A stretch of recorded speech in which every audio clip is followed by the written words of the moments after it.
Right, thank you. So నేను మళ్ళీ చెప్పాలి అని చెప్పానంటే సేమ్ అదే చెప్పాలి. అంటే ఇందాక మాస్టర్ చెప్పినట్టు యాక్చువల్లీ నేను ఒకే ఒక ఇన్సిడెంట్ షేర్ చేసుకుందాం అనుకుంటున్నాను.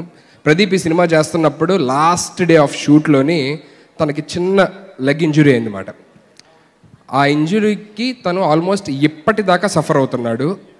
సఫర్ అవుతూ కూడా ఆ పెయిన్తోని మా డీ షోలు కానీ వేరే షోలు కానీ జనాలు ఎంటర్టైన్ చేస్తున్నాడంటే దాన్ని బట్టి మీకు అర్థం కావాలి తనకి ఎంత డెడికేషన్ ఉంది ఎంటర్టైన్మెంట్ అంటే. అంటే ఆ చాలా అందరికీ తెలిసిన ఫ్యాక్టే ఇది.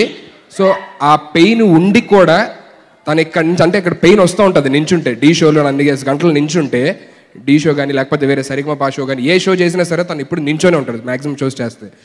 సో ఆ షోలో నించోని తనకు పెయిన్ వస్తున్నా సరే ఇక్కడ నవ్వుతూ ఉంటాడు అనమాట, మీరు అందరు నవ్వాలని చెప్పని. అది ప్రదీప్ అంటే. సో అలాంటి వాడు అంత కష్టపడి వచ్చినాడు సినిమా. ఇప్పుడు ఆఫ్టర్ లైక్ 2 years తర్వాత ఇప్పుడు రిలీజ్ అవుతుంది. లాక్డౌన్ వల్ల మధ్యలో అవ్వలేదు, అందరికీ తెలిసిందే. నేనైతే దేవుడు దండం పెట్టుకుంటున్నాను, నా సినిమాకు కూడా దండం పెట్టుకోలేదు, కానీ ప్రదీప్ సినిమా దండం పెట్టుకున్నా. హిట్ కొట్టాలి అంతే, ఇది హిట్ అవ్వాలి. సో